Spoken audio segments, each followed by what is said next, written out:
My name is Elizabeth Poole. I'm the Director of Communications for Carriage Trade Public Relations and Cecilia Russo Marketing, and I'm here with our monthly Open for Business. If you're new here, our Open for Business is a monthly webinar on Facebook Live. We host it on the last Wednesday of every month at noon, and it's essentially, you can think of it as a New Age book club. We post an article in our Facebook event group every month that you can review beforehand and then come with questions or comments. Or just your own experience. We welcome you to leave all conversation in the comment section here, and then I will share the link to the article for this month here. This month we're talking about business goals, and we're using an article from Forbes as kind of like our backbone here. But each month we do talk about a different marketing tip or business related topic or focus, and just kind of try to work through it, help each other out, and share our experiences and knowledge and resources about these different topics. So without waiting any longer, I'm just going to go ahead and start here. And if anyone would like to pull up that article, we're just going to start. It's pretty much, the article is titled, "Want to Succeed in Your Job? You're Going to Need a Plan," and it's by Robert Hellman. So just to kind of start off here, while it's loading, here we go. You want to start off with 3 different questions, and those questions are, what is my current situation? Where am I trying to get to? And then how will I get there? And that is, you've probably heard similar questions asked in other settings, but there are going to be 5 elements to incorporate. They call it a strategic success plan, or an SSP, that are going to help you kind of answer those 3 questions and help you come up with a good plan to achieve the business goals that you have in place for yourself. So those 5 elements that we're going to touch on today are self-assessment, goal setting, leadership initiatives, relationship management, and professional development. All great keywords that I'm sure we hear a lot of, but if you haven't really tuned into yourself and kind of listened to or thought about your own professional business goals, now's the time to do it, and here is kind of the way to do it. So we're going to start with that first element of the 5, that is self-assessment, and this ties into that first question of what is my current situation. So you probably have heard of a SWOT analysis, and if you haven't, the SWOT stands for strengths, weaknesses, opportunities, and threats. And you can use a SWOT analysis to kind of analyze anything really, a business, an organization, nonprofit, even like just a plan that you have in place for a project. But here we're going to do it personally. But I will tell you that it'll be a little bit easy to try to go overboard and do it, kind of do like soul searching and be talking about strengths and weaknesses totally personally. You want to stay away from that and keep all of these strengths, weaknesses, opportunities, and threats, all of them business focused and business related. So to do that, you want to start with the strengths and weaknesses, the first 2 letters there, and kind of think about what you're great at. Again, keep it professional in your organization, or skills that can translate to your company or a job that you'd like to have. And then kind of your weaknesses. And again, don't go to soul searching with your weaknesses of like, I have a short temper or anything like that. Kind of keep it professional of, maybe you're not the best multitasker, or maybe you don't love presenting in front of large crowds, different things like that. So a big thing here though, and whether you, if you kind of let your personal and professional weaknesses and strengths, overlap, that's fine. But the big thing here is to be honest. Honesty is key. Otherwise you really won't be able to set up a realistic plan, SSP, strategic success plan for yourself. So once you have your strengths and your weaknesses listed, then you're going to want to go to the opportunities and threats. Again, keep in mind that these should keep these in line with your organization. An opportunity could be that of an open position coming soon in your organization that's maybe 1 or 2 levels above your current position. That could be an opportunity for yourself that you might see in the future. Maybe it is that you are going to participate in a leadership development program. That would be a professional opportunity for you because you know that you're going to gain a lot of skills and have that would be a lot to bring back to your organization. So you could really take advantage of that as well. But again, here, don't forget to be self-reflective and honest, because that's what's going to help you create a realistic and a tangible plan, strategic success plan for yourself to get to where you want to go. Because again, this is your current situation. So, don't be afraid to be a little hard on yourself. This is your current situation. You want to be honest about it, and you want to figure out where is best for you to go in the future. So now we're going to look at the second characteristic there of the 5, which is goal setting. And this is part of the second question that they ask of where are you trying to go? And this is, again, propelling you into the future. Where are you trying to go? You're kind of saying, here's my SWOT analysis is my current situation. And now thinking of where I want to go, let's start asking those questions. So you want to start looking for opportunities. Again, those opportunities that I mentioned beforehand, but make sure that the opportunities do play off of your strengths. So for example, there might be a project manager leaving the organization and you view that as an opportunity. However, if that project manager is over a certain area of your company that you really maybe aren't knowledgeable in, or it's not your strength, then that wouldn't be considered an opportunity any longer, because your strength doesn't really fit the opportunity gap there. So keep those things in mind. I know the article uses a really great opportunity, or a really great example here as well. They said, one of my clients, the director of a sales team, identified relationship building as a strength from her SWOT analysis. So she said that relationships, relationship building and whatnot is a really great thing that she's good at. From this strength, she saw an opportunity to improve the sales team's effectiveness by improving relationships with marketing and IT. So she created a goal around that. And I think that's great, because it kind of also takes the focus away from yourself and as not exactly what you necessarily want to do professionally, but also it puts focus on the organization as a whole and kind of how can I better our company and our team overall. And I do see here, we have Hope and Will on here, so hello. And Patrick Spivey, hello. He asked, as someone who is seeking work right now, is it worth creating a SWOT page to attach with a resume with keywords from their job description? So I would say for that question, I would say that the SWOT analysis should be used internally. I don't think that I would attach that with a resume personally, just because I would let those questions kind of come up in an interview of like, I'm great here, and these are some of the things that I wouldn't necessarily word them as weaknesses, but I would say these are some of the challenges that I've faced, and this is how I've found that I've overcome them. And I think that it could be, I think that when looking for a job, a SWOT analysis would be a huge benefit, because you're really doing, again, that soul search. Well, you're doing a lot of professional soul searching of what you'll be able to tell, what jobs best fit yourself as a person.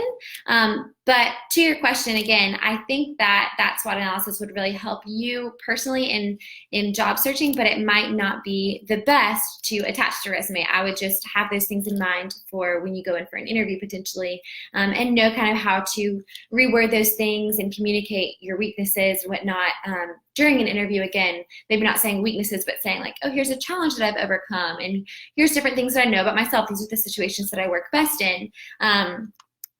I think that could be super beneficial. So great question. But anyways, going back to the article, and leave any and all questions. We might not get to them right as they're listed there, but we'll definitely get to all questions at the end. But another thing in goal setting is to definitely keep your boss's expectations in mind. While these are personal professional development goals and they are organizational goals, you have to keep them in mind with what your boss thinks as well, because otherwise your goals are kind of going to be a flunk essentially, because it might be a win for you, and if it's not a win for your boss, then it's really not a win overall. So the article recommends doing like weekly quick little updates with your boss about like, here's where I am with this goal, and here's how I'm achieving this, and here's my progress. And I think that's a great idea, not only to kind of keep your boss in the loop, but also I would say, keeping yourself keeping yourself accountable, holding yourself accountable and saying like, okay, I'm not just creating these goals to do nothing with them. I'm creating these goals to, keep moving forward with and making progress with. So going from there, and they do use the SMART framework too, which is a great, I don't know if you've heard of the SMART framework, but this is specific, measurable, attainable, relevant, and time-bound. And that time-bound one is a great one to keep in mind for goals. You do want to kind of have like, you don't want to just set a goal and then kind of have it out there. You want to say in the next 6 weeks or in the next year or in the next 5 years, this is when I want to achieve this goal by. And that'll kind of keep you on track. And it'll keep, if you're keeping in check with your boss, it'll keep your boss too like, okay, why hasn't this been done? Oh, I set that for 10 weeks, not 2 weeks. So that's helpful to keep in mind. The article also does kind of mention like your main job here is to keep your boss happy and keep your organization happy. So make sure that all of your goals, of course, are in line with that. But two, having said that, keep your long-term career vision in mind. You don't ever want to lose focus of, what your 15-year goals are and what your, professional dreams are for that matter. So keep those things in mind as well. But definitely make sure that you are making goals that would please your boss as well. So moving on to the third characteristic, it is leadership initiatives. And again, this falls under the second question of where am I trying to get to? So of course, I think we can all agree that an employee who demonstrates leadership initiatives is going to be recognized. They're going to be, maybe not recognized, but they will be noticed for taking steps that they're not asked to, for kind of going beyond their job description and going above and beyond what they are expected to do. And I think it's too important to highlight the fact that you don't have to be up here in the chain of command to be a leader. You can be a leader in any level of your organization that you find yourself in. So if you would like to kind of develop those leadership initiatives as part of your SSP, you're going to, leadership kind of, it names 3 components that you could kind of work towards. So the first one is having a leadership vision. And I think this also goes along with having a positive attitude. A leadership vision, again, is something that anyone in the organization can have, whether you're up here on the totem pole or down here. Anyone can have a leadership vision. Of always looking for an opportunity and a better way to approach something at work. It could be, even just having morning meetings. If you're always kind of searching for what's a better way to do this, what's a more efficient way to do this, what's a more positive way to do this, what's a more effective way to do this, that's having that leadership vision, not always being content with the way that things are done. And that doesn't mean always changing things necessarily, but just always kind of having that mentality of how can we make this better? The second component of leadership that they list here is influencing others to get on board with your vision. So not just kind of keeping that for yourself of like, how could we run this program better, and then kind of just trying to implement that yourself, but expressing that to others, communicating it effectively with others, and expressing the importance of why you think that that is a good idea to others, so that they could get on board with that as well. And then that would translate to this third component here, which is showing results. Of course, if you're the only person that's kind of in line with that leadership vision and the ideas that you've come up with, you're probably not going to see that great of results unless it's just things that are done right there at your own desk in your own space. But again, you can lead from any level in the organization, so it's always important to keep that leadership vision. And I do believe that that is something that is noticed the quickest, and it's something that can kind of bump you up to the next level when people see that you're keeping that leadership vision, whether you're asked to or not, which most of the times we're not really asked to do that at all. So it definitely is important. But a few of those questions, like I mentioned, you don't want to just like keep stagnant with the way that things are, but you really definitely want to kind of be always forward thinking and how can we make this better? A few of the questions they list here are kind of, why are we doing things this way? And then, are there better alternatives? Which I love that question, why do we do things the way that we're doing them? And when we get in the daily activities of our careers, it can be a question that's, often overlooked unless it's like a 6-month, half-year meeting or a quarterly meeting or even an annual meeting. And that can sometimes be when those questions come up, and then we have 1,000 different things to change. So just asking those things daily or weekly can be really helpful for your own leadership development, but then also saying, are there better alternatives? If you're not sure, it does say, saying how do other departments or how do other organizations approach similar challenges? And that can maybe give you a good idea of the other alternatives that exist. So now going on to the fourth characteristic here, that again is with that second question of how am I going to get there? You've listed those goals. How are you going to get there? This one is relationship management, which is such a great one. And the article talks about it really formally. I like to think of it as a little bit more informal, but it makes a great point. You always want to ensure you maintain good relationships within your company, within and outside of, just making that point. But the article suggests creating a stakeholder map to be intentional about creating those relationships, about like targeting people and understanding who's on the different levels. Not everyone is in a company that's large enough to kind of create a stakeholder map, but even if you are, and you're kind of like, I don't really know that I want to create a full stakeholder map to figure out who I want to have a better relationship with. I think something that I really appreciate, I've heard from others, and I try to do it, I'm a little off of it right now, is just asking, if you have a large organization, asking people within your organization, maybe just someone new each week, to grab lunch or grab breakfast or go on a walk or go for drinks after work. Getting to know people, I think, is key, because in larger organizations, it can be very easy to just kind of have your little niche group and not really know anyone else. And for moving up in a company, it is really critical to know a lot of different people in a lot of different areas of your company and on a lot of different levels as well. So I think that that's really important, by making an effort to get to know a lot of people in your organization. And again, if you don't want to do something as formal as a stakeholder map, it could just be a neat idea to list out different people that you've seen around the office, or who that are in the office but you might not know as well, and just ask them to grab lunch and sit with someone new. So that could be fun as well. But if you're not in one of those larger organizations, I think that everyone kind of can have those stakeholder people in their lives, of people that they come into contact with a lot, or they work with a lot, or maybe they don't, but they're kind of, just in the same arena of business in your area. And asking those people to grab coffee or get lunch is always a great idea as well, just to know more people and learn more about people, and just have a better scope of the different individuals that exist in your area, in your industry, and just kind of in your community. That's always, I think, a great way to network, but not always to look at it as networking, but to look at it as just meeting new people and making friends. So relationship management is definitely something that it's part of your SSP, and it should be focused on. Now, how formally or informally you'd like to do it is kind of up to you.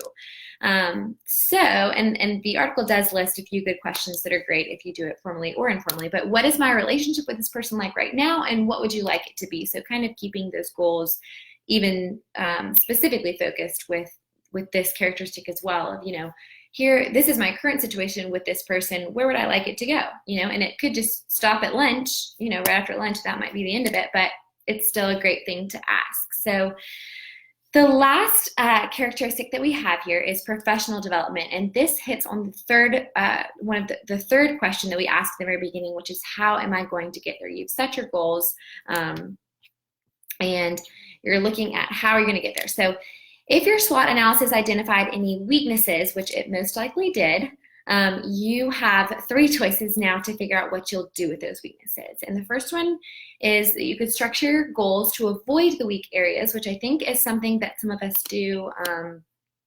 Maybe I'd like to say that we kind of do it a little bit obliviously, that we don't really know that we're structuring our goals to avoid our weaknesses, but we kind of do, because we don't really want to talk about those and we don't want to hit on those. So we're like, okay, let me make my goals kind of avoid those so I don't have to address them. But I would say that that's not the best route to take. The second option here is to get a new job, which isn't easy, and it's not, I don't think it's It's not something that people would recommend unless your weaknesses are kind of detrimental to your job. Then it might be time to get a new job. But I think that would go a little bit beyond your SWOT analysis for personal and business development.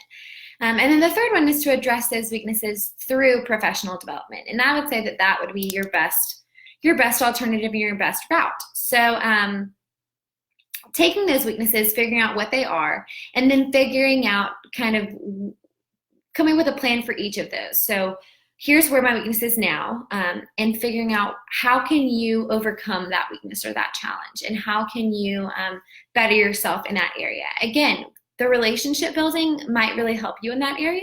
Sometimes just talking to people and learning about other people and the way that they've overcome challenges and kind of used weaknesses to their advantage can be very beneficial to yourself of, finding new ways to overcome those. And then another option to be, a leadership development course. It could be not, a big 6-month or year-long one that's physical, but something online or just reading up on articles, taking, maybe your big weakness is presenting or speaking in front of others. It could just be looking up tips and webinars for that and practicing better or managing your time better. So it doesn't always have to be this huge solution, but pointing out your weaknesses and figuring out ways that you are going to address each of them. And I would even say take that SMART analysis and put like a time limit on that as well. Say, I want this weakness to be here in X amount of days or X amount of weeks or X amount of months. And here's what I'm going to do daily or weekly or monthly to help myself overcome that challenge or that weakness. And I love that the article doesn't just stop here, that was the last characteristic, but it also gives us kind of a bonus tip. It always says to always be bringing cutting edge skills and knowledge and innovation to your company. Because again, apart from having that leadership vision, I think that always coming with a fresh set of eyes, and knowing what else is going on, knowing what's going on with your competitors, knowing what's going on in the industry, knowing what's going on with technology, that's kind of keeping yourself relevant, keeping you afloat of everything that's going on with the way that our media market and everything is moving right now. It's very easy to get bogged down and just kind of get in your routine of doing things and not really pay attention to what all is developing and rising up and whatnot. But I think it's very, very important to keep yourself relevant by staying in the news, staying on trends and whatnot. Of course, there's always going to be someone who is fresh out of school or fresh out of a leadership development course or a graduate program who might know all of the new technology trends and cutting edge innovation, but you kind of want to do that as well. And it's easy, again, like I said, to kind of put that on the back burner when you're focused on your daily activities. But I think that's just important to kind of keep yourself relevant in your own job. So I'm looking here for any other questions. And I see that Patrick responded, trying to find something different to try because I've had very little getting interviews with my resume. I would say, Patrick, too, I don't know if you're still on here, but if you watch this afterwards, that with that, I would say maybe look at other resources for boosting up your resume. It might be some keywords that you're using, or maybe it's just that you're not highlighting the most important skills. But I would definitely wait for an interview to bring that SWOT analysis up, just because I think it'll be really powerful in an interview and it might not be translated as effectively on paper. But I will say there are some really great, I believe, SCORE, and then there's one Downtown Creative Labs or something that is really, really great about helping with resumes. And you're welcome for your feedback. And Hope, again, thank you so much for joining. Leadership is so important in any size business. I totally agree. There are so many great leadership development programs in our area. But again, anybody who is involved, not just the CEO, but someone who was just hired, can really benefit from keeping that leadership vision. And Joshua Flores, hey, there you are. Please inbox me your cell. We will do. And if you have any questions, just leave them here as well. Thank you all so much for tuning in, and we will be announcing our July Open for Business topic soon. We'll have a Facebook event here as well, and we'll put the article there for you to review beforehand. And if you have any questions, you're welcome to leave them in the comments from this session about our business goals. You're still more than welcome to leave any questions in the comment section. that you have, we always get the notifications, and we'll go back and review and try to answer any questions that you may have. And again, for Patrick, I'll see about the resume building, because I think there's some really great ones in town. When I was at Georgia, I would always take my resume to their resource center, and they were really, really helpful about showing me exactly what was wrong with it. But I think they actually might have an ebook with all the different like resume examples and tips and stuff, which is super helpful. So if so, I'll put it here in the comment sections. And thank you so much, everyone, for tuning in. We'll see you all next month on the last Wednesday. I cannot recall the date, but on the last Wednesday, I think it might be the 24th now that I think about it, but we'll double check. On the last Wednesday of the month, and we'll be having a new topic, and I hope everyone has a great day and enjoys their 4th of July festivities next week. Thank you so much.